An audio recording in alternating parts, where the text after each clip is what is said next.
हरे कृष्णा। जय श्री कृष्ण भक्तजनों। भक्ति रस धारा के इस नए वीडियो में आप सभी का स्वागत है। कहते हैं हरि अनंत, हरि कथा अनंता। भगवान अनंत है, उसी तरह भगवान की कथाएं भी अनंत है। ऐसी ही एक प्राचीन, सुमधुर और बड़ी ही प्यारी रोचक कथा आज हम इस वीडियो के द्वारा जानेंगे। ये कथा भगवान श्री कृष्ण की एक बड़ी ही प्यारी और अद्भुत लीला है, जिसको ज़्यादातर लोग नहीं जानते।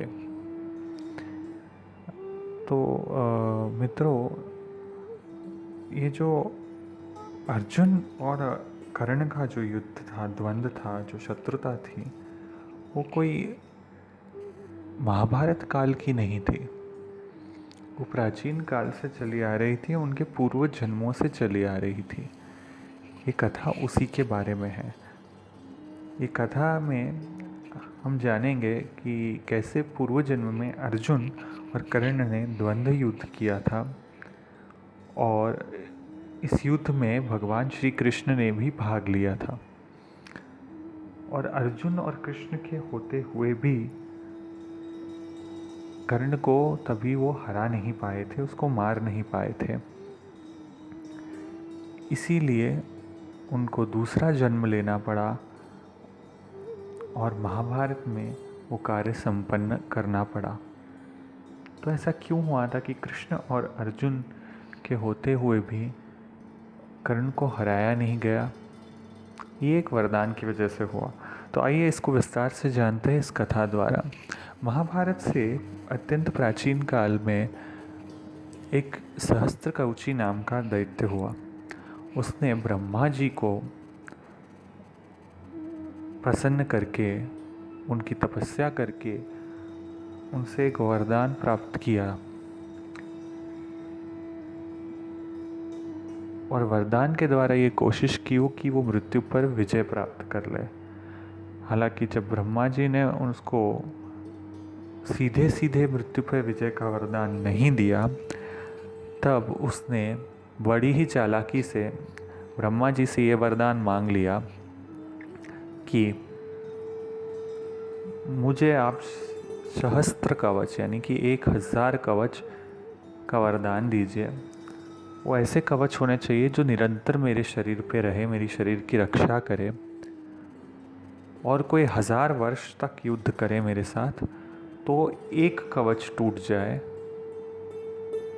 और जैसे ही वो कवच टूट जाए, वो कवच तोड़ने वाला जो योद्धा है सामने, उसकी भी मृत्यु हो जाए। तो ब्रह्मा जी ने आश्चर्य में पढ़ते हुए भी ये वरदान दे दिया, तथास्तु कहते हुए। तो सहस्त्रकवची अपनी चालाकी पर इतराता हुआ ये समझा कि उसने मृत्यु पर तो विजय प्राप्त कर ली है, क्योंकि अगर मेरे पास ऐसे सहस्त्र कवच है जो इतनी आसानी से नहीं टूटेंगे, सिर्फ 1000 साल युद्ध करने के बाद टूटेंगे, तो ऐसा सामने कोई योद्धा भी चाहिए जो 1000 साल युद्ध कर सके। फिर मानो अगर उसने 1000 साल युद्ध करके एक कवच तोड़ भी लिया, तो तुरंत उसकी मृत्यु हो जाएगी वरदान के असर के स्वरूप। तो ऐसे 1000 योद्धा चाहिए होंगे, तब जाके सहस्त्रकवची के 1000 कवच टूटेंगे और फिर उसकी मृत्यु संभव होगी। तो सहस्त्रकवची ने तो ये मान लिया कि ऐसा पृथ्वी पे एक योद्धा मिलना मुश्किल है, 1000 योद्धा तो बहुत दूर की बात है।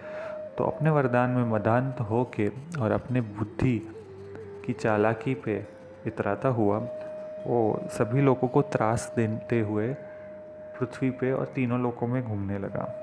एक बार घूमते घूमते वो विशाला क्षेत्र, जिसे हम आज बद्री नारायण या बद्रीनाथ कहते हैं, वहाँ पहुँच गया। वहाँ पे भगवान नर और नारायण, जो कि भगवान विष्णु के अवतार हैं, कृष्ण के अवतार हैं, वो वहाँ पे तपस्या कर रहे थे। जैसे ही सहस्त्रकवची वहाँ पे पहुँचा, उसने वहाँ उत्पात मचाना शुरू कर दिया। ये देखते हुए भगवान नर और नारायण,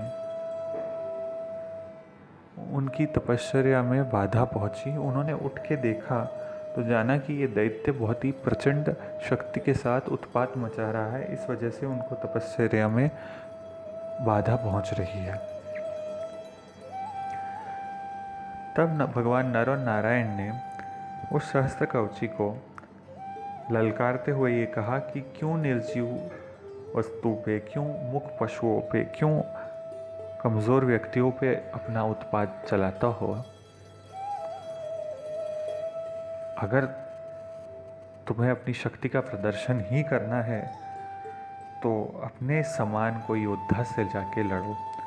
तब सहस्त्र कवची ने अट्टहास करते हुए ये कहा कि मेरे बराबर तो योद्धा इस संसार में कोई है ही नहीं, तो मैं किसे ढूंढने जाऊं।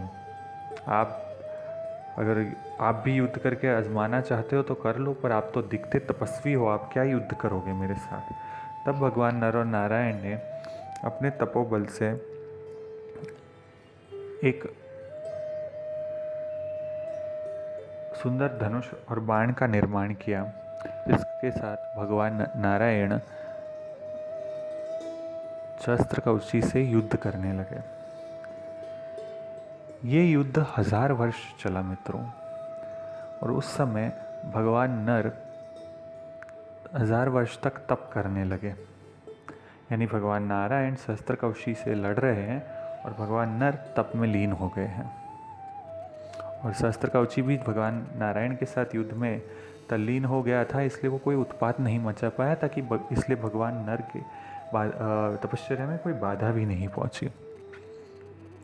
जैसे 1000 वर्ष की अवधि पूरी हुई, ब्रह्मा जी के वरदान का मान रखते हुए 1000 वर्ष के बाद भगवान नारायण ने उस दैत्य का पहला कवच तोड़ दिया।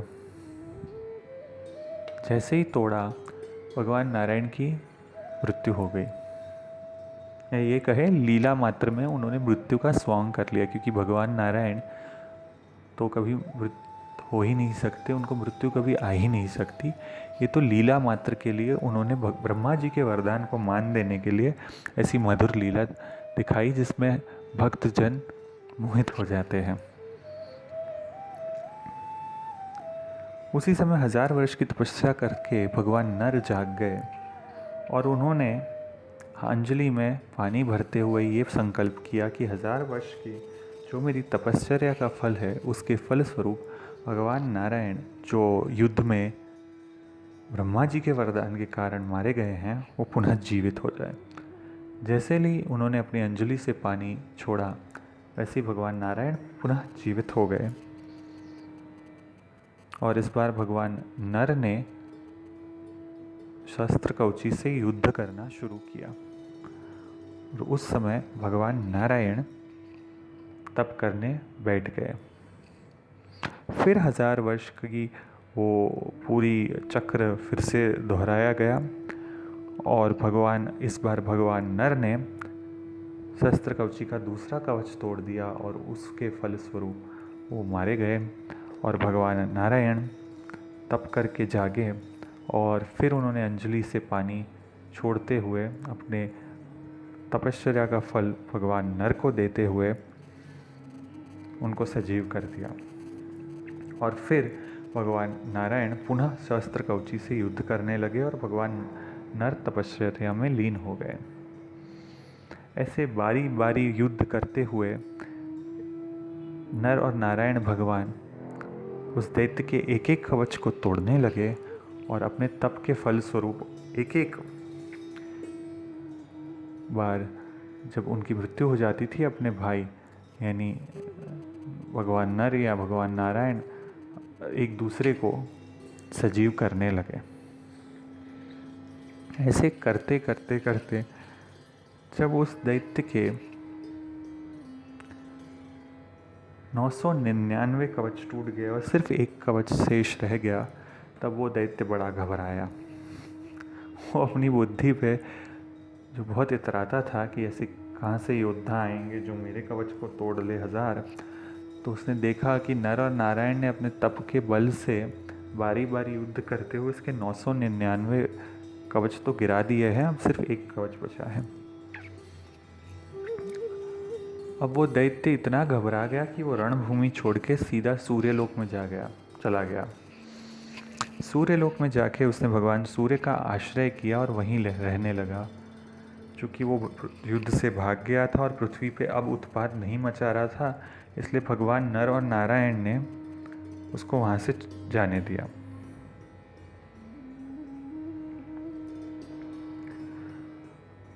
अब यही सहस्त्रकवची भगवान सूर्य के लोक में रहने लगा। और आगे जब महाभारत काल में माता कुंती ने दुर्वासा ऋषि के वरदान के स्वरूप जो उन्हें मंत्र मिला था, जिससे देवों को प्रसन्न करके वो पुत्र प्राप्त कर सकती थी, उन्होंने पहली बार ये मंत्र जब सूर्यदेव पे आजमाया तो सूर्यदेव ने प्रसन्न होके उसी सहस्त्र कवची को कर्ण के रूप में माता कुंती के द्वारा प्रकट किया। तो वही सहस्त्र कवची मित्रों अगले जन्म में महाभारत काल में कर्ण बना। और भगवान नर और नारायण अर्जुन एवं श्री कृष्ण के रूप में आए, यानी भगवान नर अर्जुन के रूप में और भगवान नारायण श्री कृष्ण के रूप में महाभारत काल में प्रकट हुए। इसलिए भगवान श्री कृष्ण और अर्जुन को नर और नारायण भी कहा जाता है। तो पिछली बारी जब युद्ध में 999 कवच गिरा चुके थे भगवान नर और नारायण, तब आखिरी बार जब उस सहस्त्र कवची का 999वां कवच गिरा और 1000वां कवच के लिए लड़ना था, तो भगवान नर की बारी थी।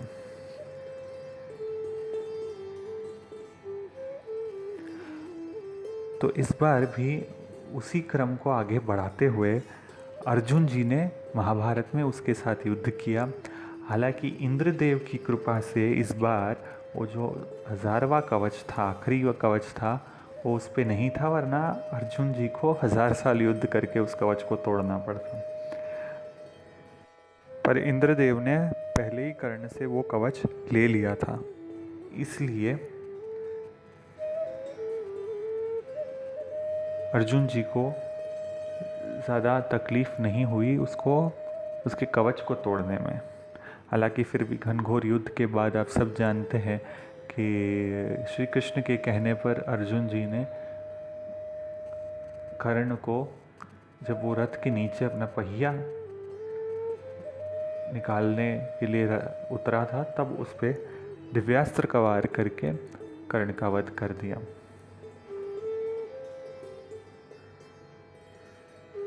तो यही थी कहानी मित्रों श्री कृष्ण, अर्जुन और कर्ण के पूर्व जन्म की, और जो उनका जो द्वंद्व था, जो पहले जन्म से अब तक के महाभारत काल के जन्म तक कैसे चला आया था और किस वरदान के फलस्वरूप भगवान नर नारायण उसको तुरंत मार नहीं सके और ये सारी लीलाएं करनी पड़ी उनको। तो वही 1000 कवच का जो आखिरी कवच था, उसी के साथ कर्ण ने जन्म लिया था। इसलिए आप सभी जानते हैं कि कर्ण जन्मजात कवच कुंडल के साथ जन्मा था। तो वो ये वही वाला कवच था जो ब्रह्मा जी ने उसको पूर्व जन्म में सहस्त्र कवची के रूप में दिया हुआ था, और उसको ही भगवान इंद्र ने लेके फिर श्री कृष्ण ने अर्जुन के हाथों, यानी नारायण ने नर के हाथों उस सहस्त्र कवची को कर्ण के रूप में मार डाला। तो मित्रों ये हरि की, भगवान नारायण की, भगवान श्री कृष्ण की ऐसी अद्भुत कथा है जिसमें भगवान ने अपने प्यारी सी लीला करके एक दैत्य को, जो अपनी बुद्धि पे इतराता था कि मैं उसने मृत्यु पर विजय प्राप्त कर ली है, उसको लीला मात्र में खेल खेल में जनों हरा दिया और उसकी मृत्यु का रास्ता ऐसे निकाला ताकि ब्रह्मा जी के वरदान का भी मान रह जाए और वो दैत्य का उत्पात भी खत्म हो जाए। तो ऐसे प्यारे हैं भगवान श्री कृष्ण और ऐसी मधुर है उनकी प्यारी लीलाएं।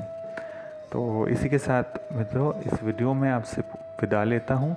ऐसी रोचक कहानी, मधुर लीलाओं और कथाओं के साथ भक्ति रस धारा के वीडियोस में हम आपसे मिलते रहेंगे। जय श्री कृष्ण, हरे कृष्ण। यदि आपको ये वीडियो पसंद आया है तो इसे लाइक करना ना भूलें और भक्ति रस धारा हमारी इस चैनल को सब्सक्राइब करना ना भूलें। इस चैनल के द्वारा हम आपसे धर्म, आध्यात्म और भक्ति से जुड़े हुए ऐसे रोचक वीडियोस लेके प्रस्तुत होते हैं जो भगवान की ऐसी मधुर कथा और लीलाओं से भरपूर होंगे। तो इसलिए मित्रों हमारे चैनल को लाइक और सब्सक्राइब ज़रूर कीजिए। आपसे अगले वीडियो में फिर मिलेंगे। जय श्री कृष्ण, हरे कृष्ण, नमस्कार।